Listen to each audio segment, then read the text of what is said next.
Hey, I'm David Liggett with Data Center Hawk, and I am here with Cyxtera's Randy Rowland, and we're talking about the data center industry next.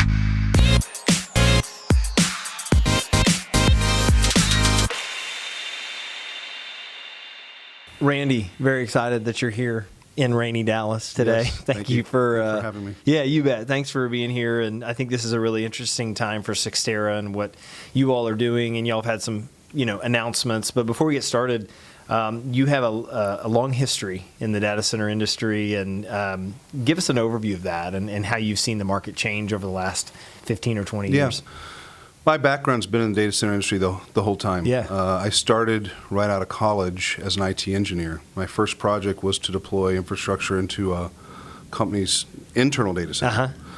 And then I got recruited by a company called Data Return out of Dallas. Oh, yeah. And back then, hosting was not as common as it is today. It was one of the first managed hosting companies in the industry. And so I started ground floor and grew through that. Yeah. We bought large amounts of data center space as a business and ran managed hosting. Yeah. So I've been in the data center there.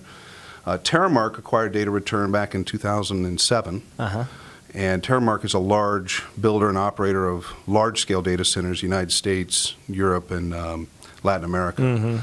So I pretty much have been in data centers most of my career. Yeah. So, first of all, it's interesting when I get to speak with people that have been in the industry for as long as you have from a tenure perspective, and I mean that as a compliment. Do you, as the data center user, 20 years ago, to the data center user today, obviously a lot has changed. But from your perspective, what have you seen? How have you seen data center user needs change over the last several years? So when I started, the only reason you would go to a third-party data center is if you had an application that was connected to the internet. So you're just about connectivity. Most internal IT organizations were still building and investing in their internal data centers. Yeah. If you fast forward all the way to today, I think we've had a generational change happen. There's no one investing substantial dollars into internal data centers. Yeah, sure. So they're either moving to cloud or putting in private clouds, but everything starts externally. Yeah. And so this hybrid IT movement, it's real. Yeah. Right. And what's happening is even the old applications that reside in the old internal data centers are now, because they don't want to invest in more generators and UPS internally, they're moving those applications out. And that's probably what I've seen as the most significant change since I've been in the industry. Yeah. Which is, it's just automatically assumed you don't invest in internal. It's not a good use of money. How many customers do you all have that are really focused on that approach and really trying to mix a cloud or co-location environment together? And what are some of the advantages of that and maybe some of the challenges to it? No, I actually think nearly every one of our clients are using multiple platforms. They're using public cloud for certain things. They're using software as a service for certain applications, and they're deploying infrastructure internally. If you look at the data center industry in general, it is still growing faster than ever. Sure. Right?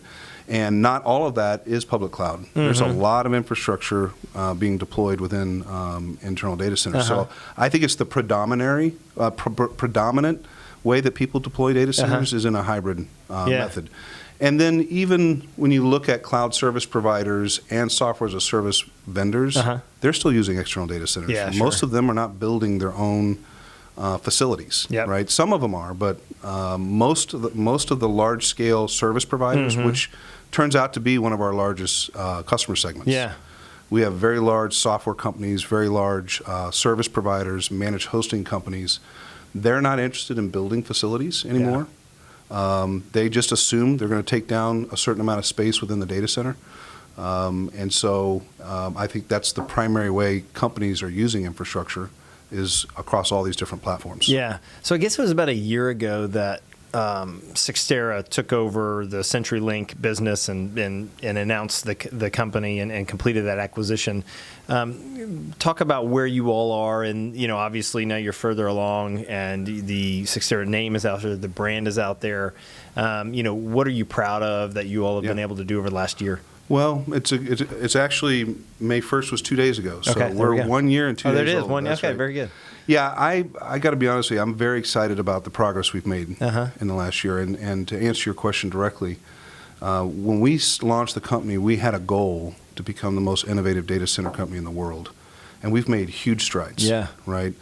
And I'd say that two of the areas that we're really investing in and really trying to innovate in, one is this concept of cyber resilient data centers. Okay. Right. If you read all the breaches that are happening in the market today, you bet. None of the data is going out the front door. Mm-hmm. It's all coming over the network. And we think for our industry go forward, we all need to innovate and make our facilities more cyber resilient. And so that's part of what we wanted to accomplish. We plan to lead by example. Yeah. So some of the announcements you were alluding to earlier are around our ability to embed network security directly into the data center fabric.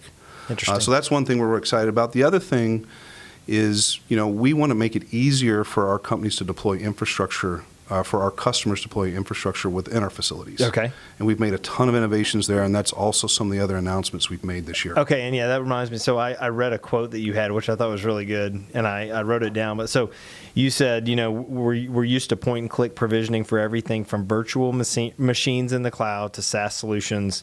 Yet the data center industry still works with a screwdriver in one hand and a cable crimper in the other. Yes. So I read that. I kind of laughed out loud. But tell me about that and why that is almost a catalyst for what you all recently announced. Yeah. So if you think about IT, we've pretty much gone to point and click or an API call to do anything. But all of that great capability still sits within a physical data center. Yeah, sure. Yeah. Okay. Yep. And when we look at the average customer, from the day they decide they're going to deploy a new app in a facility to the day it's up and running, it's measured in months. Yeah. And so we see this with our customers all the time. They've got to find a data center provider, figure out where in the world they want it to be. They got to spec cage and power. They've got to get connectivity in the building. They've got to staff engineers to spec the hardware and deploy the hardware. They got to provision a core network. There's all these things you have to do.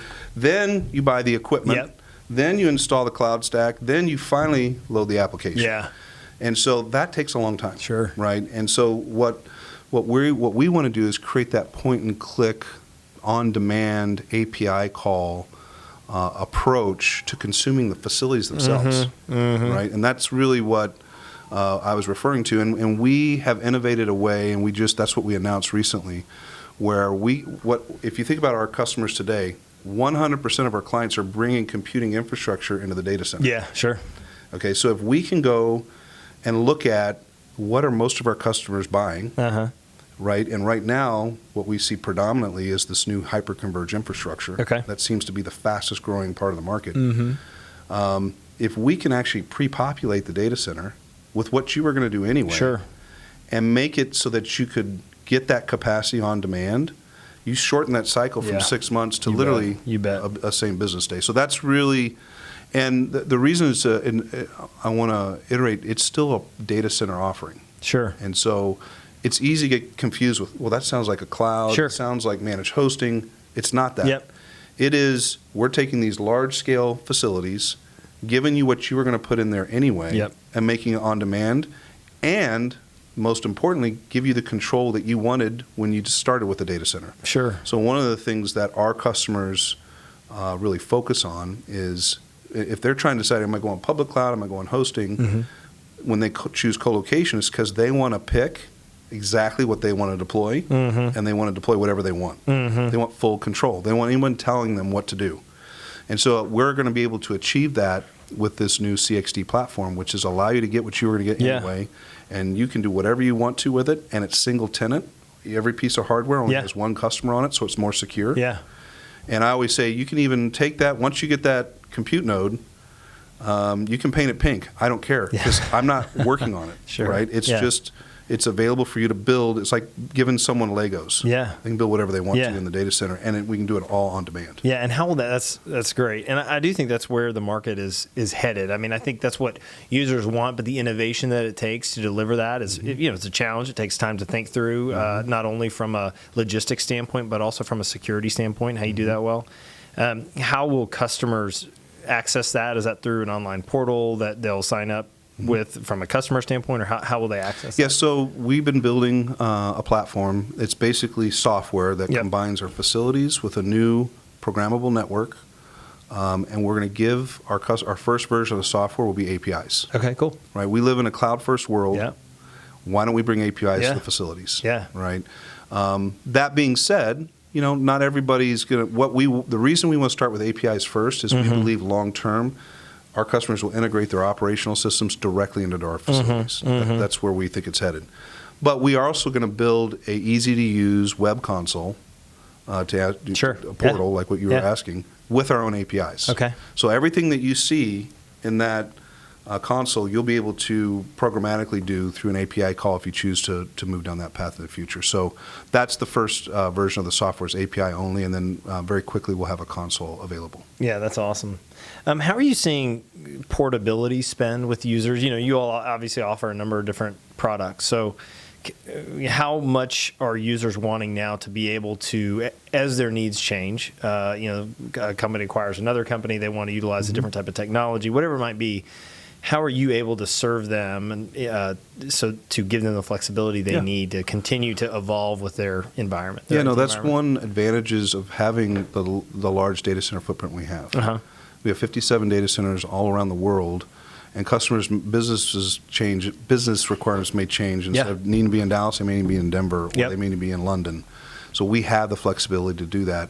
And we also, with the new platform that we announced, if a customer's saying, hey, I'm going to go through a tech refresh anyway, all of my equipment there is 5 years old, we don't mind portability within our product sets. Okay. Right? So if we have a customer that says, hey, this new on-demand data center is more flexible for me, then we'll allow them to migrate that onto that platform, and then we can take back their old colo cage when they're done.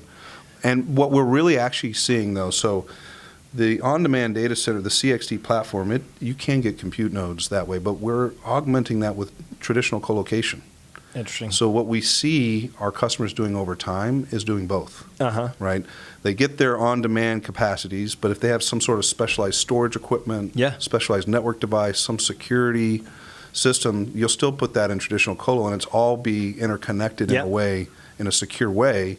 So it gives you ultimate flexibility. That means you can have the best of both worlds. You can have dedicated custom equipment and on-demand compute, and be able to build whatever you'd like. Yeah, so, I think it's Gartner that has the stat out that's like, there's still 60%, 65% of enterprises that still have their data center infrastructure within their own premises. So I think one thing that is a challenge for our industry is we do know that there's a lot of companies that are utilizing cloud, but there are still companies that are still taking that traditional step out of, hey, we're done owning and operating our own facilities and data center infrastructure, and we want to put it somewhere else.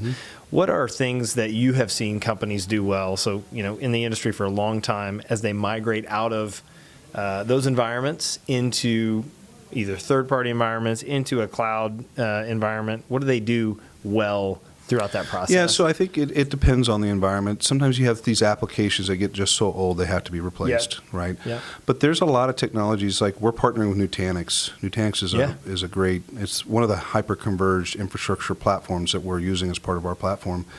And they have software that can help you basically ingest or basically convert it into a virtual platform. And then it's easily moved. Right? So you can actually see a beachhead approach where you're deploying something where you can get everything staged, know it's working, and then start to move those workloads off premise so you can start to turn down your internal infrastructure. So there's a lot of different ways. One of the things that I think a lot of people, I thought early on, people aren't going to take their old applications and just put on VM and ship it to public cloud. It's just, it's not going to happen. It's a slow migration, and I think you're right. There's still a lot to come. But what I will say is even all applications age to a point that they don't function. Especially with a lot of the security risks that are involved in the old platforms. So that is still going to peel off and move. And if you have on-demand infrastructure, or if you have a way to actually put a beachhead internally and then move, I think that's the best approach for most folks. You mentioned you all have 57 data center facilities. It's probably one of your advantages that you are able to serve customers in multiple locations and environments. How do you look at the markets as a whole, areas you all want to grow in? Talk about your international approach as the business becomes more global, but where are you focused from markets that we're in currently, and then where we can expand as well? So we're in 29 markets today. We're doing very well in those markets. We want to continue to expand, but we also look at other new locations and we're a very customer-driven business, right? So if we have large customers who are interested in deploying, I was just meeting with a client the other day. They had a requirement to be in Silicon Valley, DC, Phoenix, UK, Singapore, Hong Kong, and I think I forgot one. Yeah. And we have capacity in all those locations. Yeah. And so if you have, and that's what our customer base looks like, right? So that is an advantage. They don't want to go sign independent data center leases or, they don't want to do that. If they can get comfortable with one provider to be able to provide all that, they will. Yep. But in a case like that, there may be a customer say, hey, we're interested in another location. We'll take a look at that, and that's part of how we plan to expand. I currently, when we acquired the data centers from CenturyLink, we have quite a bit of capacity. But as we continue to deploy, we're going to be strategically expanding. We have some plans we have in the works. I work on this every day, and so we're going to be aggressively pursuing expansion, and a lot of it will be in our key markets that we're already in. Okay. But we're a customer-driven organization, so if we get a good customer who's interested, and then we'll follow their lead. Yeah. Okay. So coming out of the product world and now being the president of the business, how has your view changed as someone that's leading the business, and where do you focus most of your time on? I mean, obviously how we grow from a different market standpoint, but what are some other areas that you're focused on from a business standpoint? No, I mean, the thing that we're trying to figure out is eliminate any impediments to consume more data center capacity. That's good. And that's why I started with the way I did. If we can make our facilities more safe from a security perspective, if we can give our customers access quicker, we have a world-class engineering and facilities team. Right? That part of it, we've got in spades. We've been doing it for a long time. We have a lot of certifications. We have a lot of proof. We have very high customer service ratings. So now it's about how do we eliminate the barriers to allow broader adoption, and that's really what I focus on primarily, and that's why I'm excited. After 1 year, we've made major progress on that front, so we think it's really going to start to accelerate. Yeah, when you think about Cyxtera, colocation, cloud, managed services, and what you offer today, and then what you will offer in the future. What do you see? I mean, obviously the platform you all just released, but what do you see as some of the changes happening where you're positioning the company to really grow with the user itself? No, it's a good question, and it's the nuance I talked about earlier. Yep. Our biggest customers are service providers. Yeah. And so we are a data center, a secure infrastructure company first. So we're a data center business, and we focus on securing the data center.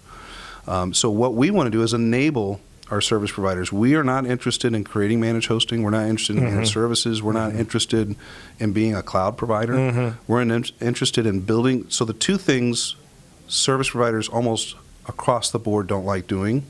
One is they don't like building buildings, okay, or taking down too much capacity. You bet. They're scared of that. Yep. The others, most of them don't like buying equipment. And I don't mind doing both of those things. Yep. First of all, that's my primary business. Secondarily, I've got a lot of service providers that I can share capacities across, right? And so for cloud service providers, for managed hosting providers, for software as a service vendors, we want to be the on-demand data center company. Yeah. And so to answer your question specifically, we have no ambitions at this point to ever get into the managed hosting or service or be a service. The service provider is a big word, but I'm talking about specifically into a cloud service provider. Yeah. Now, that being said, because we're creating infrastructure on demand, we think there's a lot of people who historically have looked at moving to public cloud that may be interested in this approach. It gives them more control. We think it's going to save them a ton of money. Yep. One of the primary issues we have in our business now, in the data center business, everyone who buys co-location has to design their infrastructure to peak load.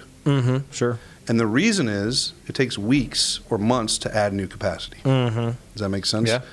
If you could give your customers the capacity on demand, they can start with a normal operation, not have to have all this overhead set aside for extra cabinets and extra computing infrastructure.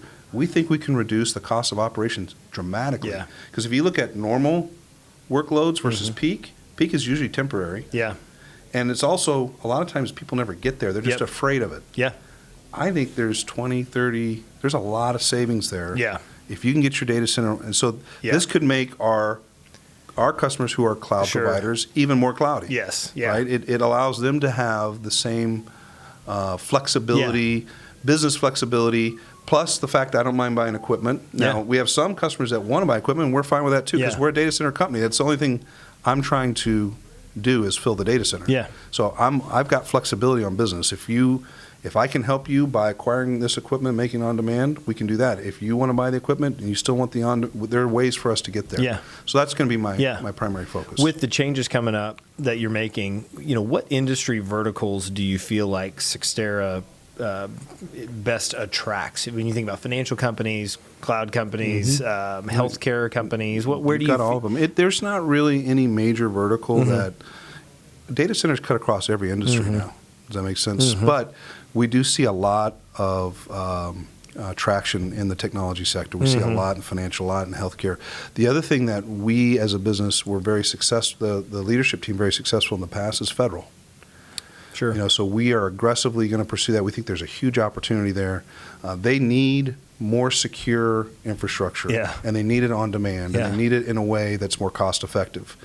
So we plan to have a substantial federal vertical, but infrastructure cuts across all companies. We do see trends: technology, financial services, healthcare, retail. We see those, but I think in the where we're headed as a economy, data center is a big part of every company's business plan. You bet. So it kind of is across all. Yeah, I was on an interview deal this morning and was asked a question about how the industry, why the industry has changed so much, and why why the data center version of real estate that when compared to office, industrial, and that has become so front and center. And my two reasons: one, it's highly capital intensive, so there's a lot of money that is spent, and number two, this is the infrastructure that is running our businesses and lives. And so, from that perspective, it's been really interesting to watch grow. You've had a front row seat of that for the last 20 years. So taking a step back. Something big for us and big for me is just leadership in general and how people are leading companies, how people have been impacted by others throughout their business career. So I'd love to know, just based on your background, who has had an impact on you, from either a leadership standpoint or just someone that's made a difference on your business growth over the last 20 years? Yeah, early in my career, I had some really, I started as an IT engineer. We had some really sharp, experienced, cutting edge engineers that really inspired me. When I got to data return, we were the leaders in managed hosting, specifically on the Microsoft platform, which nowadays seems like a no-brainer, but back then that was kind of cutting edge. Yeah, different deal. And I had great mentors there. I had my boss at that time was taught me a lot. And then when we got acquired by Terramark, that's when I met Manny Medina, who's CEO, and I've been with him ever since. And you think over a long period of time you've learned everything, but just even yesterday, sitting down going through things, I learn from him every day. So he's been someone who's inspired me. He's definitely inspired me on the business side. On the infrastructure side, that's something that I've learned over time from various folks. But I've been very fortunate that I always think about, what if I hadn't landed with these key folks that decided to invest in me personally? Yeah, sure. Right. I would have had a missed opportunity. So I feel lucky, or fortunate that I randomly got put with some people that invested in me. And I always take that very seriously. If you're going to invest time with me, I'm going to give you a return on your investment. That's good. That's good. And now I'm trying to do the same thing for some of my team members too. So. And so you went to Texas A&M. You are an Aggie. I'm assuming you're a proud Aggie. Yes. You have a new football coach this next year, and I'd love to hear your thoughts on, is Jimbo Fisher the guy? Will he be able to get it done? What do you think? I've watched it. I was a big Kevin Sumlin fan. And I was sad to see him go. But after seeing Jimbo here, he's just got, you got to be careful. You don't want to believe the media hype too much. But I think his track record and his ability to produce what he's done in the past. Texas is one of the most best recruiting states in the nation. And if you get someone who's a top tier coach, a national championship coach in the state of Texas, I think that we've got a lot of opportunities. So it'll be fun. I always say, so I went to Baylor. I told you that. I always say it's always good. We need Texas to be good. We need A&M to be good.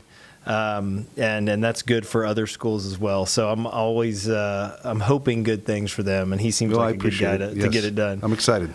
So last, just what gets you most excited about our industry? When you think about 5-10 years from now, what excites you the most?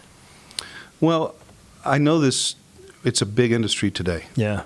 But I literally think, you said it a minute ago, we're just in the beginning phases of the transformation. Yeah.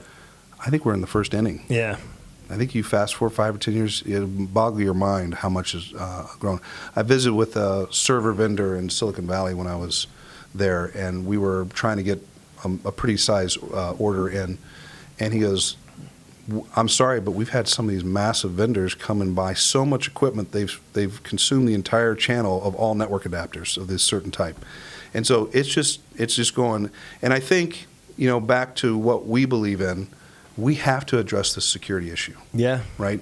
If we can't secure this data that sits in our facilities, it'll stunt our growth as an industry. And so, when you say, what am I most excited about? I think it's about to explode. We're in the first inning, and we have a very big challenge that has to be solved, and we want to lead by example, right? Yeah, we want to get out.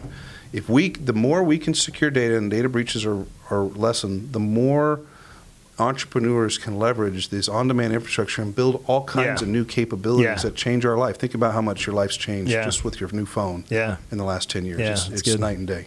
But if we don't get the security problem solved, then it could be the one thing that brings the whole industry down. And so that's why we're excited about it. I think explosive growth, and we have real challenges, but we're up for the next phase. Very good. Well, thank you so much for doing this. A blast to get to talk to you and hear about your background. And, it seems like Cyxtera is in really good hands. And so if our viewers want to learn more, they can actually get on your website, cyxtera.com, and check out more about what Randy has talked about. Thanks for doing this, and look forward to the next one.